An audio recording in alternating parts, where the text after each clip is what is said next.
while we were away camping, we had to find ways to feed our rabbits, because we had this wide bowl that was kind of heavy, so they couldn't spill the water or the food that much.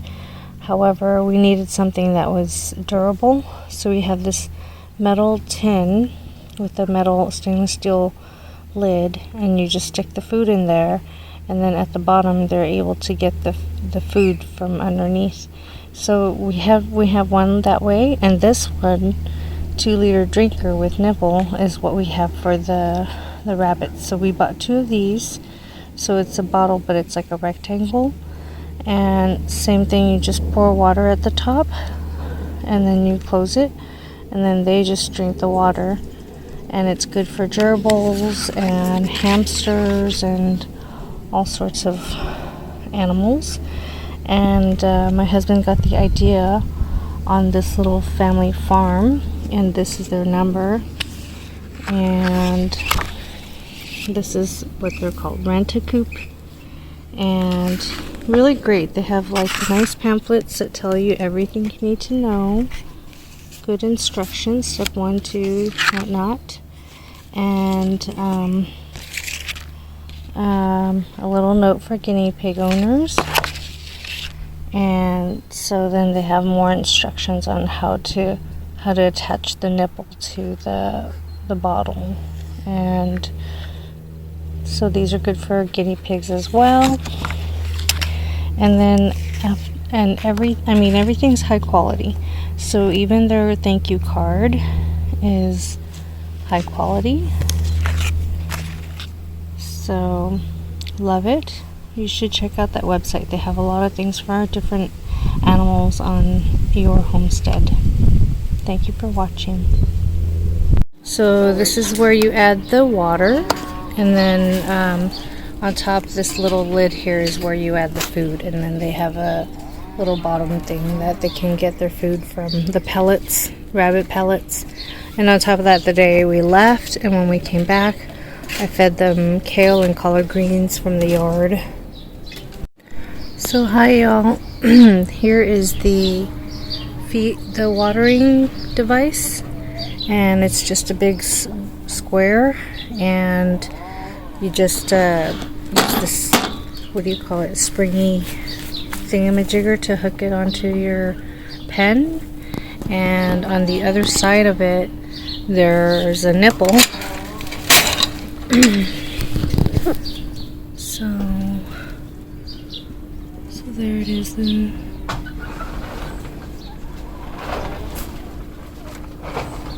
There's the nipple, and then I have the feeder, that stainless steel feeder. So we got 2 watering cans in the feeder, and that was what we used to feed them when we were away and didn't have to worry about them not having enough food. Hi guys, so we're out here camping at a campsite, and we had used up the thermocell butane in the container, and so we had to buy the thermocell butane itself and the little strips to repel the mosquitoes, and each one lasts 48 hours, so that's pretty good. So let me show you these. So these are the refills, and it gives you instructions on how to use it, how to refill the things, troubleshooting any problems, and then if you have any questions, who to call, and some warnings, how to dispose of it, and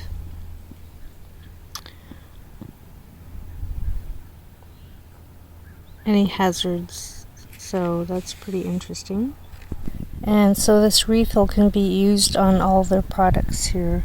So they have all these different shaped products, and it can be used on the one that I have as well, I believe. And these are the active ingredients in there. And so long as we keep it just outside our tent or whatnot, we should be safe. and we'll start using it at night.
So this first night we're having chili, and my husband cooked it over the camp stove. Delicious.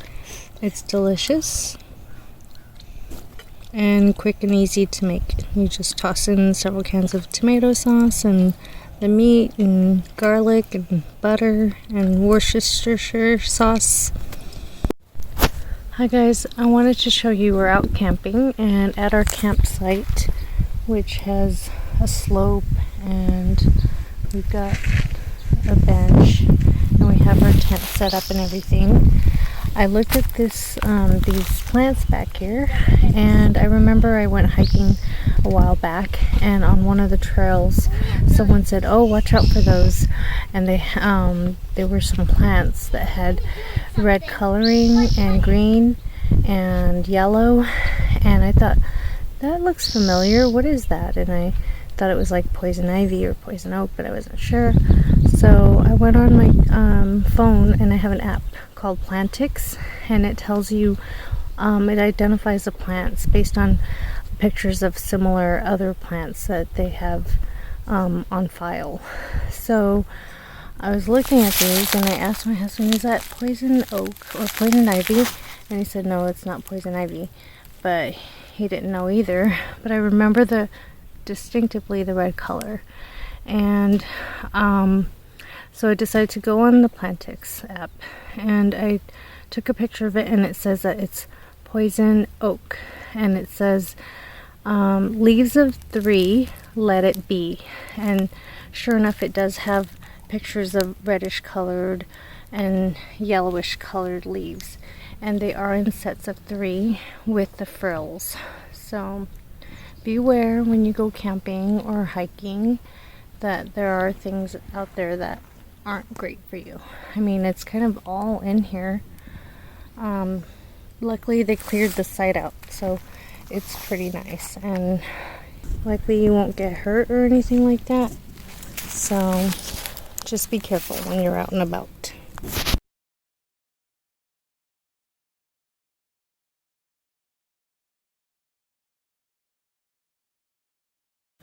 So this is our first morning here, and we're having pancakes with strawberries, whipped cream, or pancakes with butter and syrup, and on a Teton 2X Camp Chef camp stove.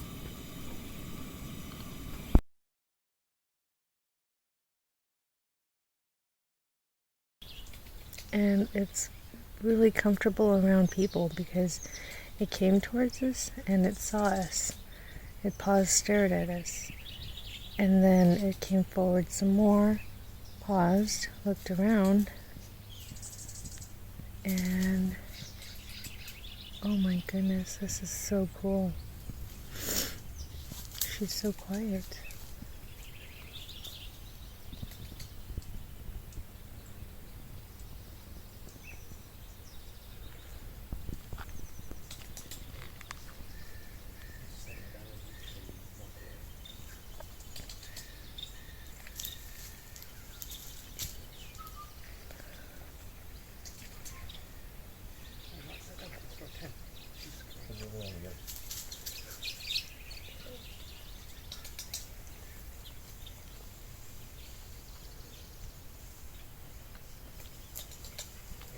You're gonna get ambushed, man.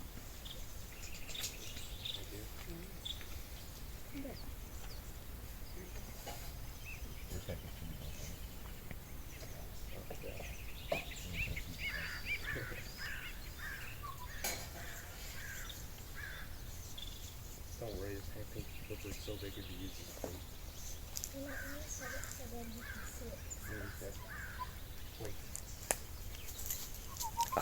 Oh, no ducking. Drop it. Drop it and move. Back off.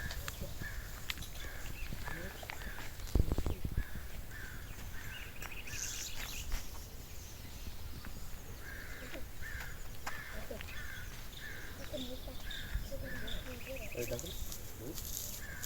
Duncan, move back. I know, but it's a pretty good. So move back so it can get stuff.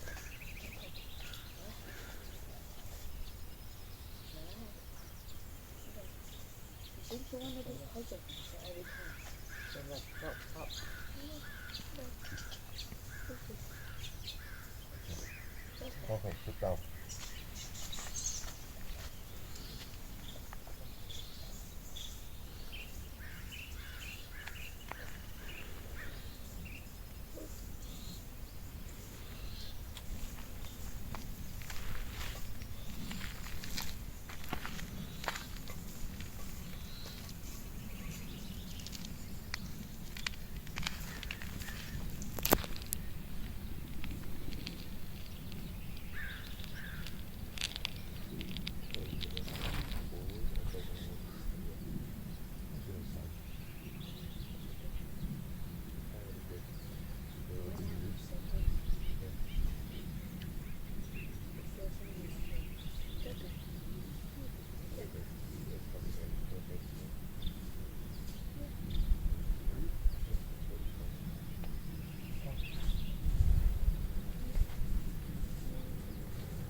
See, I told you we were scared off.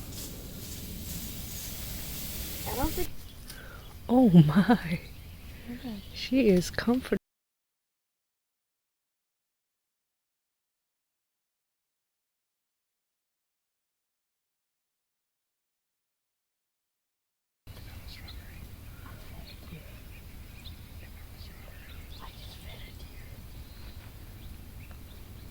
I just petted you. Okay. Now we stop feeding the animals. Yeah. Come on.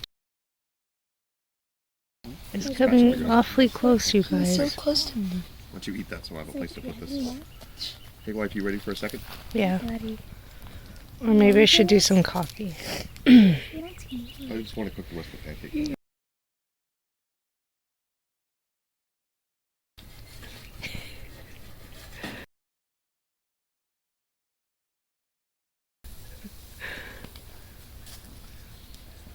Look if you want the bowl, because it has strawberries. You want to give her another?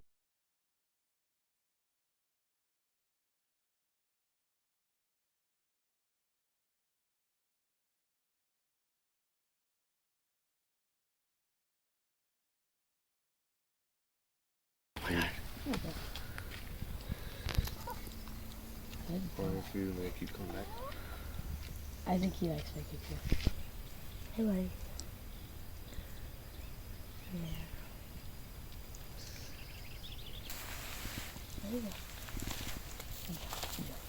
Wildlife. Keyless.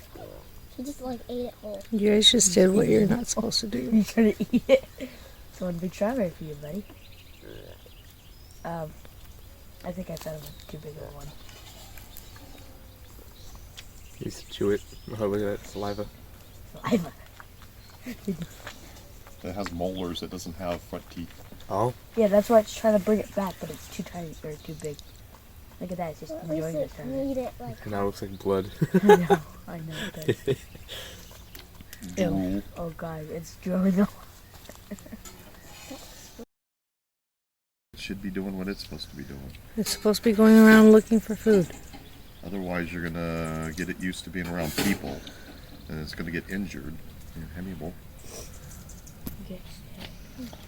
Alms bowl? Yeah.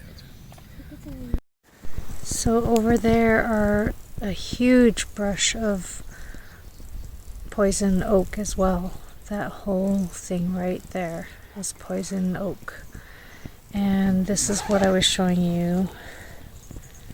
The small little bunch right here. And then beyond that pile up there is another brush of poison oak. And that's where I was. And so that big brush of poison oak extends out this way too. So all this right here that's green and red is poison oak. And some of those bushes that you see way back there, there's green, but there are red leaves in there. Same thing, there are poison oak dispersed out there. Back. And that's poison oak right there, where it's green with red leaves. So it's kind of dispersed in areas, and I guess the state does a really good job of kind of clearing all this area, because here's the campsite, and all of this brush is just cleared out, just grassy stuff, and it goes down this trail here, and they clear this brush area, and you get a little bench, and you pitch your tent, and then you get a little parking spot and some shade, and so right now for state of California, they just declared a drought. So the week prior to Memorial Day, they allowed campfire fires, but because it is so dry, as you can see, they declared a drought. So as of this week, you're not allowed to do any bonfires or any fire pits or anything like that. So luckily we have our camp stove, though, or propane. So yeah, it's been great. So yes, see how it has 3 leaves? Leaves of 3, let it be. So each set of leaves has 3, and it has the little folds, or the little serrated, whatever you call it, lobes. It's got 3 lobes. So beware.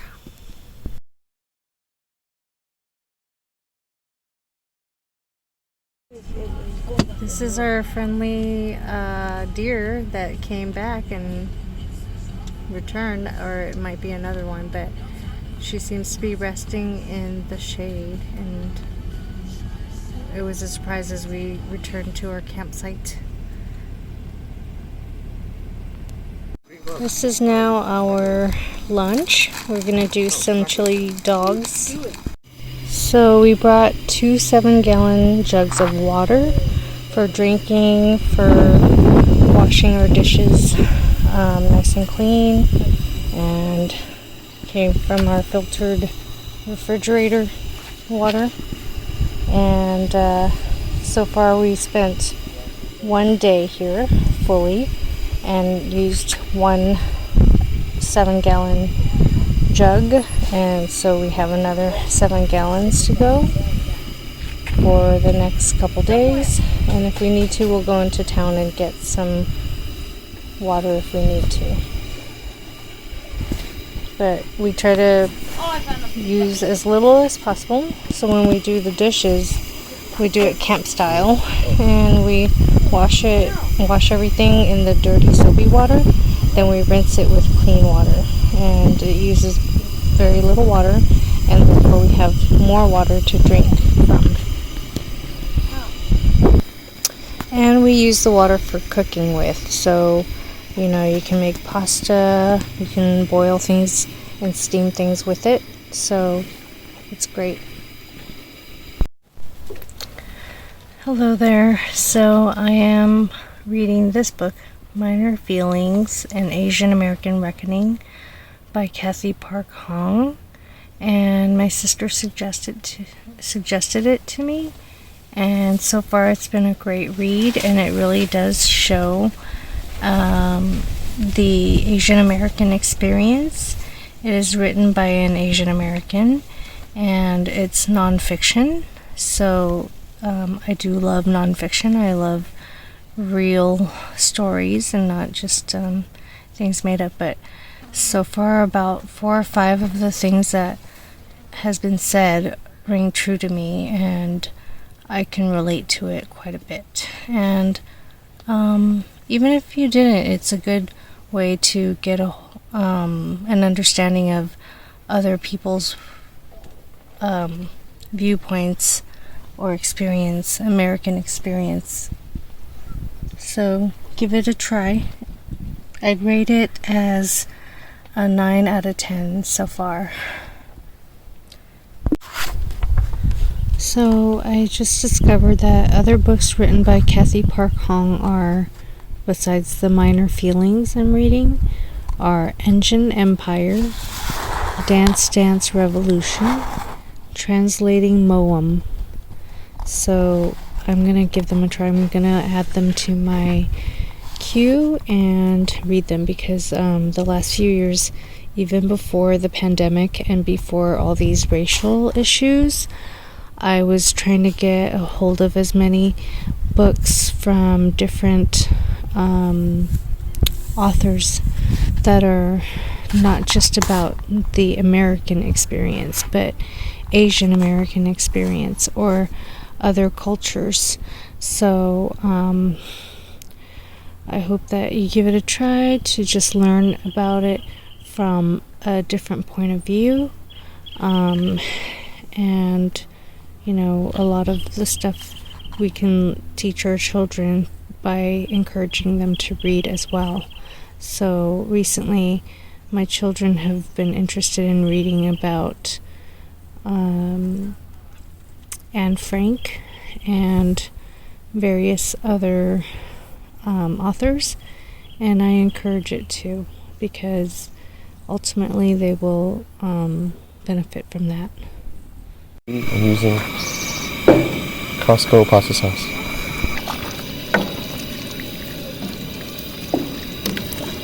More or less much. So we add a little extra water in there, and then we put the noodles directly in so that they can cook down in the 11 minutes that it takes, and then we don't have to waste a whole pot of water.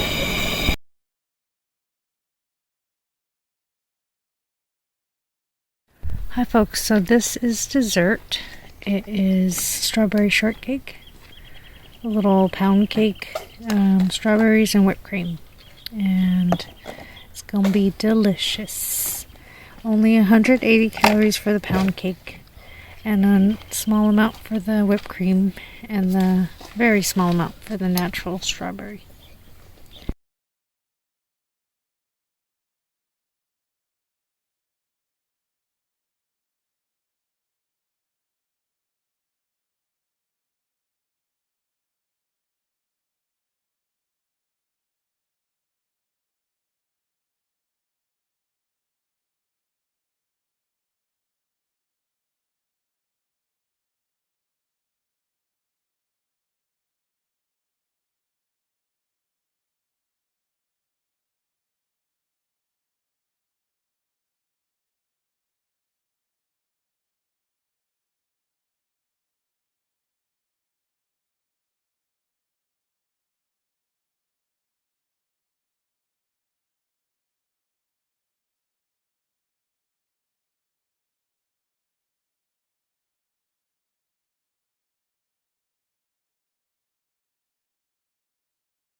Hi guys, this is the view from the tent, and I was reading a book and it seems so peaceful and beautiful. All you hear are birds and the wind and the tent, and there's shade and it's just the right temperature. It's about 11 a.m. and it feels so nice, and we could just relax here in the tent all day, and it's so peaceful, so satisfying. You know, a little bit of time away from the hectic hustle and bustle of city life and work and everything.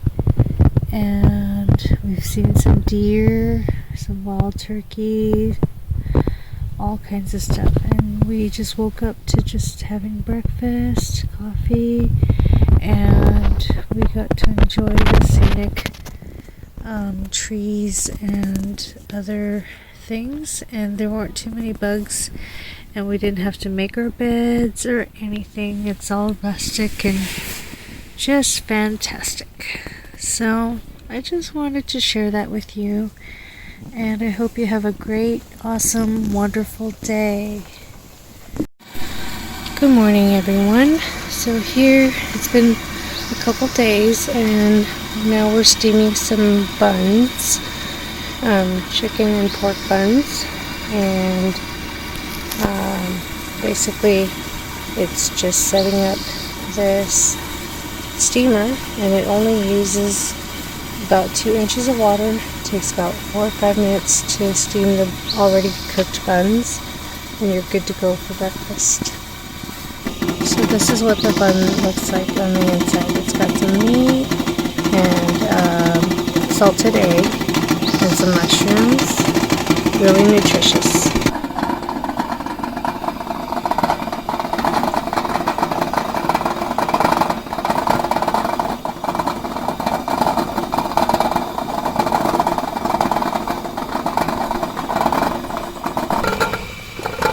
Take it out and put it on a bowl for me. Bowl. Okay.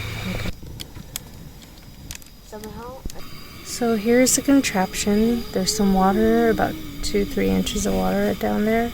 We have some cups or bowls to stand up the buns, and then we put the buns on top, and then we make a makeshift lid. Since we didn't bring any lids, we just used the pan to put on top as the lid.